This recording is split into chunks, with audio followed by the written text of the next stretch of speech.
Donc dans cette partie, ça va être une partie spéciale relation court terme, comment faire des rencontres, comment bien faire des rencontres. Donc déjà deux choses, il y a le réel et le virtuel. Tu rencontres des gens partout, que ce soit en réel ou en virtuel. Donc niveau rencontre des gens, normalement tu es entouré de plein de personnes. J'imagine que tu travailles sûrement, donc tu rencontres plein de gens. Tu rencontres des gens sur le chemin de ton travail.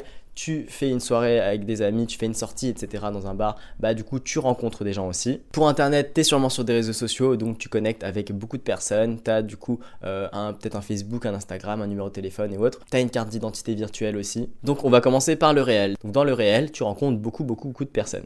Il y a des gens qui peuvent t'intéresser plus ou moins physiquement, ou si tu les connais un peu, l'énergie que tu perçois d'eux. Et bon là, ça dépend beaucoup de la confiance, le fait d'être à l'aise, est-ce que tu en as envie ou non, bah d'aller parler à des personnes. Il y a des personnes où tu es assez proche, par exemple, notamment sur le lieu de travail ou des gens que tu rencontres tous les jours, etc., où vous êtes déjà vus. Et après, il y a des gens, le plus difficile, qui t'intéressent mais que tu veux aborder, donc que ce soit dehors, dans les transports, etc. Dans tous les cas, si tu veux aborder à la personne, lui proposer quelque chose ou autre, là, il faut que tu puisses isoler la personne. Ça fait vraiment phrase de prédateur, mais enfin pas isoler, mais il faut que tu sois seul avec la personne. Les gens n'aiment pas trop, surtout si c'est pour un date ou autre, ou une proposition, quelque chose d'un peu intéressé, les gens n'aiment pas que ça se fasse en public. Ils n'aiment pas qu'il y ait le regard des gens, que le regard des gens se braque sur vous, que du coup les gens puissent entendre ou autre. Ils préfèrent que ça se fasse du coup en privé, juste la personne, juste toi. Et voilà, ne le fais pas dans le bus devant tout le monde, ne le fais pas dans le métro devant tout le monde, dans la rue devant tout le monde, au plein milieu de l'open space, etc. Il faut que tu trouves des moments plutôt calmes pour parler à la personne, essayer de développer quelque chose et peut-être avoir une proposition. Choisis bien aussi les endroits parce que en réel, le contexte et l'entourage, ça parle beaucoup pour toi. Si tu sors avec des amis, forcément qu'on va regarder un peu ton entourage, tes amis, à quoi ils ressemblent, s'ils font des conneries, ça peut parler pour toi, s'ils sont hyper à l'aise, avec une bonne énergie, ça parle pour toi aussi. Et le contexte, si le contexte est plutôt agréable, est plutôt favorable pour, je sais pas si t'es pas en plein milieu de la rue avec d'énormes bouchons, ça klaxonne, etc., il y a de la pollution, etc., c'est un peu compliqué, qui est quand même un contexte favorable. Le contexte et l'entourage, ça parle beaucoup pour toi, donc il faut que ce soit vraiment favorable. Quand tu abordes et que tu discutes, ne rentre pas du coup dans le vif du sujet tout de suite, discute de façon juste pour avoir déjà une connexion sociale, tout simplement, première étape, connexion sociale, on passe un bon moment, etc.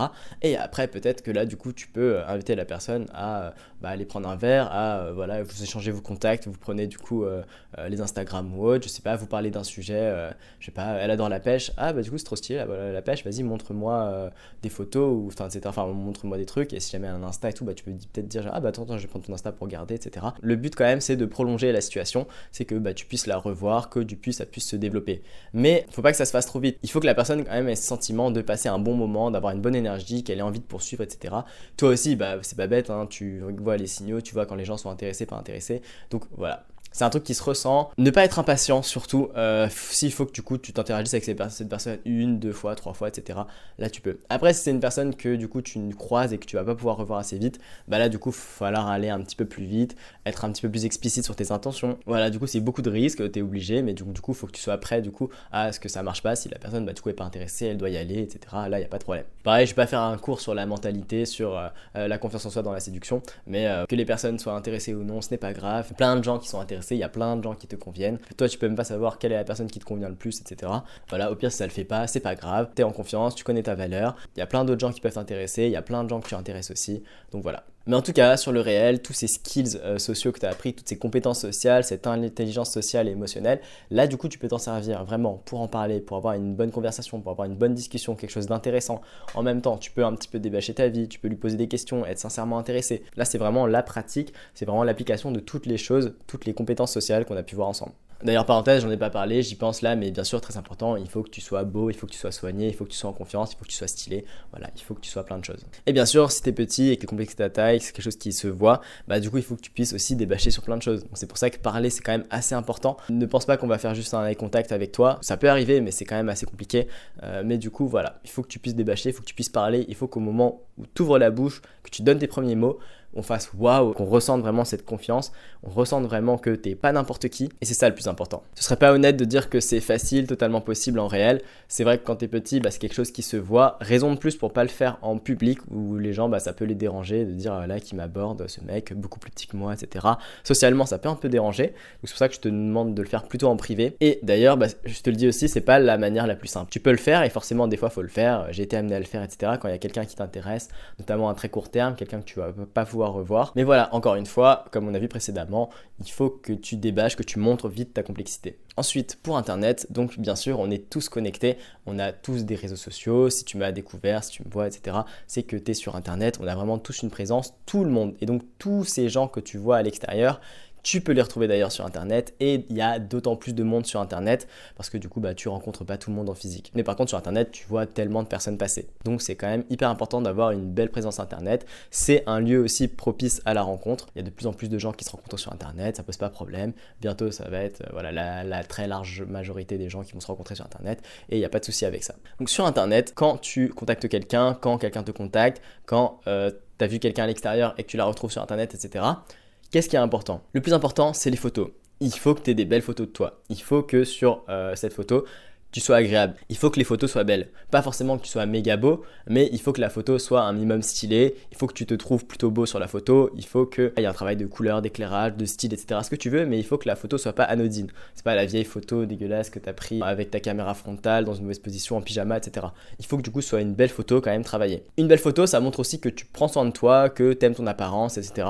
Donc c'est quand même important d'en avoir. Et forcément, le jugement physique va beaucoup se faire à travers les photos. Et bien sûr, spoiler, ta taille ne se voit pas, donc voilà, t'es pas obligé d'en parler, même si bien sûr, si on t'en parle, si jamais t'es amené à en parler, du coup tu parles de ta taille, il n'y a aucun problème. T'es totalement en confiance, tu connais ta valeur, etc., il n'y a pas de problème. Sur les réseaux sociaux aussi, il faut que tu puisses montrer la complexité de ta vie, la complexité de toi, la complexité de ta belle vie. Il faut que les gens voient que tu as une belle vie. Si tu as fait des voyages, que tu fais des stories voyages, tu as des stories avec amis, tu peux peut-être épingler les stories amis. Les gens n'ont pas beaucoup d'éléments pour en apprendre sur toi, mais du coup, en épinglant les trucs, les gens le perçoivent. Par exemple, moi, sur mon compte Instagram, sur mes réseaux sociaux, on a l'impression que j'ai pas forcément d'amis, vu que j'en mets jamais, vu que je les publie jamais. On a l'impression que j'ai que deux passions dans la vie qui sont le style et le sport, parce que ce sont les deux seules choses que je mets en avant. Vraiment, les gens ne voient et ne vont comprendre que ce qui voit en fait. Donc ça tu peux en jouer et tu peux même modeler ta vie presque, mettre les choses les plus intéressantes, mettre que tu as du succès social, du succès professionnel par exemple, tu es diplômé ou tu as eu tel travail, et ça,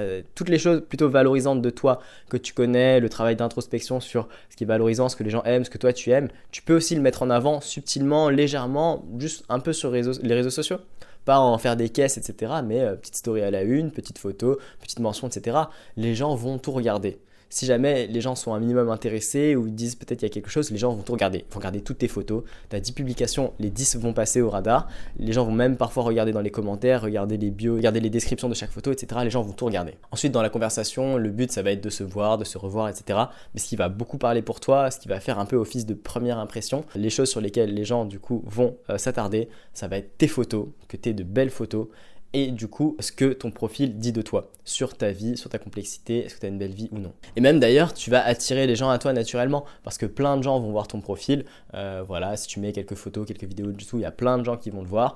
Dans le réel aussi, il y a des gens qui peuvent venir à toi. Et si tout simplement tu augmentes ta valeur, si tu deviens plus attirant, les gens vont venir à toi tout simplement. Et ça va se faire tout seul. Tu peux aller vers les gens et les gens peuvent venir à toi aussi. Moi, je peux aller aborder des gens, que ce soit dans le réel, dans le virtuel. Et il y a des gens qui viennent à moi aussi dans le réel, dans le virtuel. Il n'y a aucun souci. Et du coup, le mix des deux, ça fait que tu peux quand même multiplier des rencontres, avoir des bonnes interactions sociales avec les gens, trouver la personne qu'il te faut, etc.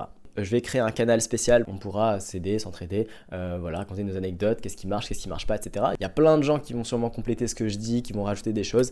Voilà, je connais même des gens qui sont plus calés que moi, qui sont plus doués que moi, etc. Que ce soit du réel, du virtuel, etc. Je pourrais les faire intervenir, ça va être super intéressant.